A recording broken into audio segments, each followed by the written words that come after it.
అందరికీ నమస్కారం. నేను మీ సునీత. వెల్కమ్ బ్యాక్ టు అమ్మ చేతి వంట కిచెన్ అండ్ వ్లాగ్స్. ఈరోజు వీడియో వచ్చేసి అందరికీ ఎంతగానో ఇష్టమైన గులాబ్ జామున్స్‌ని ఎలా చేసుకోవాలనేది చూపిస్తున్నానండి.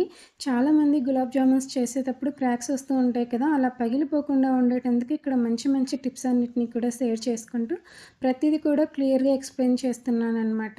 అలాగే పిండి కలుపుకునే దాకా నుంచి జామున్స్ పాకం అనేది పర్ఫెక్ట్‌గా ఎలా ప్రిపేర్ చేసుకోవాలనేది కూడా ప్రతీదీ స్టెప్ బై స్టెప్ అన్నీ కూడా క్లియర్‌గా చెప్తున్నాను.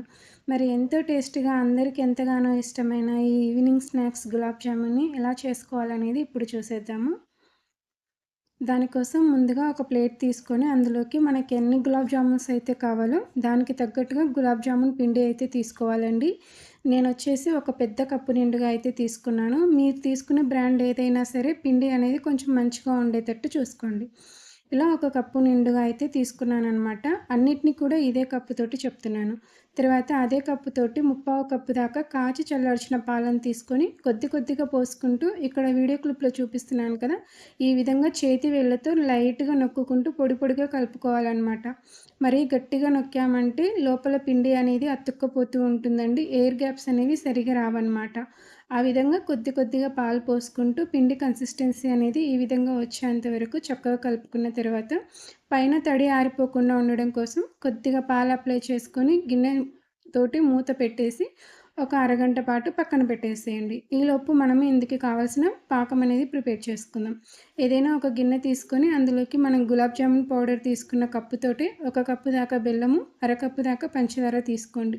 ఇక్కడ నేను బెల్లం, పంచదార 2 కలిపి చేస్తున్నాను. మీరు వద్దనుకుంటే బెల్లంతో అయినా సరే, లేదంటే పంచదారతో అయినా సరే కేవలం ఒకే దాంతో చేసుకోవచ్చనమాట.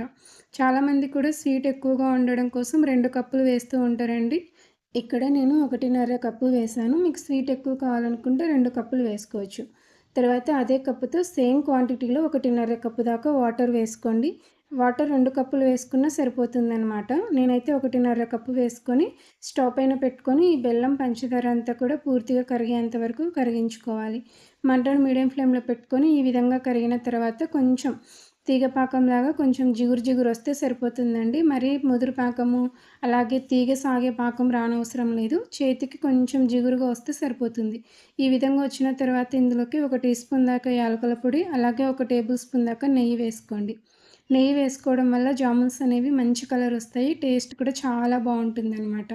సో, మరొక్కసారి పాకం చెక్ చేసుకోండి. ఈ విధంగా కొంచెం లైట్ తీగ, లేత తీగ సాగితే సరిపోతుందనమాట. ఇక్కడ వీడియో క్లిప్‌లో చూపిస్తున్నాను కదా! ఈ విధంగా వచ్చిన తర్వాత దీనిని ఇప్పుడు స్టవ్ ఆఫ్ చేసి మూత పెట్టి పక్కన పెట్టేసుకోండి.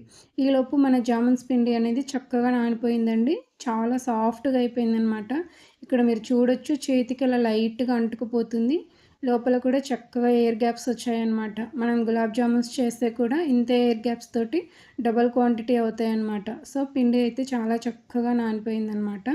ఇక్కడ వీడియో క్లిప్‌లో చూపిస్తున్నట్టు ఈ విధంగా వచ్చిన తర్వాత ఇప్పుడు కొంచెం పిండి ముద్దని మరొక్కసారి బాగా కలిపి తీసుకోండి.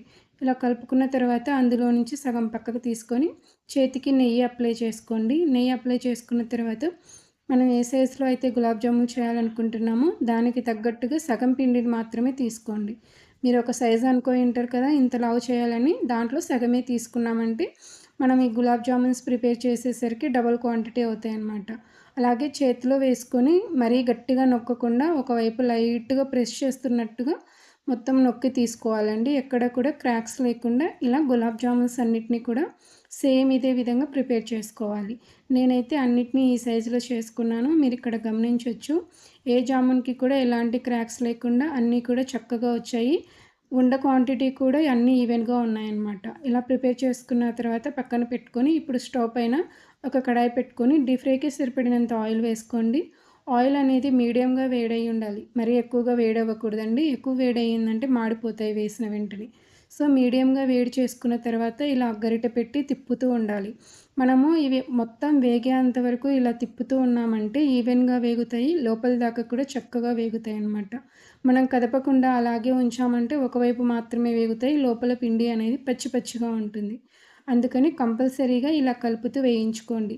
కనీసం 10-12 నిమిషాల పాటు ఇలా కలుపుతూ వేయించుకున్నామంటే ఈ గులాబ్ జామున్స్ అనేవి డబల్‌గా ఉబ్బినట్టుగా అనిపిస్తాయి. అలాగే లోపల దాకా కూడా చక్కగా వేగుతాయి. ఇక్కడ చూస్తున్నారు కదా వీడియో క్లిప్‌లో మంచి గోల్డెన్ షేడ్ కలర్ అయితే వచ్చాయి కదా! సో, ఈ విధంగా మంచి గోల్డెన్ షేడ్ కలర్ వచ్చేంత వరకు కూడా చక్కగా వేపుకున్న తర్వాత ఆయిల్ నుంచి తీసి పక్కన పెట్టుకోండి. ఇవి పూర్తి వేడిగా ఉన్నప్పుడే మనం పాకంలో వేయకూడదండి. కొంచెం గోరువెచ్చగా ఉన్నప్పుడు పాకంలో వేసుకోవాలి. పూర్తి వేడిగా ఉన్నప్పుడే మనం పాకంలో వేసుకున్నామంటే పాకం ఎక్కువగా పీల్చేసుకుంటాయి కాబట్టి కొంచెం గోరువెచ్చగా అయ్యేంత వరకు పక్కన పెట్టుకోండి. సేమ్ ఇదే విధంగా మిగిలిన గులాబ్ జామున్స్‌ని కూడా సెకండ్ బ్యాచ్ కింద వేసుకొని సేమ్ అదే విధంగా కలుపుతూ ఇలా ఈవెన్‌గా ఫ్రై చేసుకోవాలనమాట. ఈ విధంగా ఫ్రై చేసుకున్న తర్వాత పాకం అనేది కంపల్సరీ వేడిగా ఉండాలి. గులాబ్ జామున్స్ అనేవి కొంచెం గోరువెచ్చగా ఉంటే సరిపోతుందనమాట. ఒకవేళ పాకం చల్లారిందంటే మీరు మంటని లో ఫ్లేమ్‌లో పెట్టుకొని మరొక 2 నిమిషాల పాటు పాకం వేడి చేసుకొని అందులోకి గులాబ్ జామున్స్ తీసుకోవాలి. ఇలా గులాబ్ జామున్స్ అన్నీ తీసుకున్న తర్వాత ఒకసారి ఈ విధంగా వీడియో క్లిప్‌లో చూపిస్తున్నట్టు కొంచెం ఈ విధంగా నొక్కి పెట్టుకోండి. గులాబ్ జామున్స్ అన్నిటికి కూడా పాకం అనేది చక్కగా పడుతుంది. తర్వాత మూత పెట్టి ఒక గంట పాటు పక్కన పెట్టేసేయండి. సిరప్ అంతా కూడా జామున్స్‌కి చక్కగా పీల్చుకుంటుంది. ఇక్కడ నేను ఒక గంట తర్వాత అయితే మూత తీసి చూపిస్తున్నాను. చూస్తున్నారు కదా! చాలా చక్కగా అయితే అబ్జర్వ్ చేసుకున్నాయి. స్వీట్ కూడా నాకైతే చాలా కరెక్ట్‌గా సరిపోయిందండి. 1:30 కప్పు అనేది మరీ ఎక్కువ స్వీట్ లేదు, మరీ తక్కువ స్వీట్ లేదనమాట. చాలా అంటే చాలా బాగుందనమాట. మీరు కూడా ఈసారి ఈ విధంగా ట్రై చేయండి. ఏదైనా పండగ సీజన్‌లో అకేషనల్‌గా ఈ విధంగా ట్రై చేశారంటే చాలా బావుంటుంది. ట్రై చేశాక మీకెలా కుదిరిందో మీ ఫీడ్‌బ్యాక్‌ని కామెంట్ సెక్షన్‌లో నాతో షేర్ చేసుకోవడం అస్సలు మర్చిపోకండి. అలాగే వీడియో నచ్చితే ప్లీజ్ లైక్ చేయండి. మీ ఫ్రెండ్స్ అండ్ ఫ్యామిలీస్‌కి షేర్ చేయండి. ఇలాంటి మరెన్నో మంచి వీడియోస్ కోసం మన ఛానల్‌ని సబ్స్క్రైబ్ చేసుకోండి. Thanks for watching. Thank you all.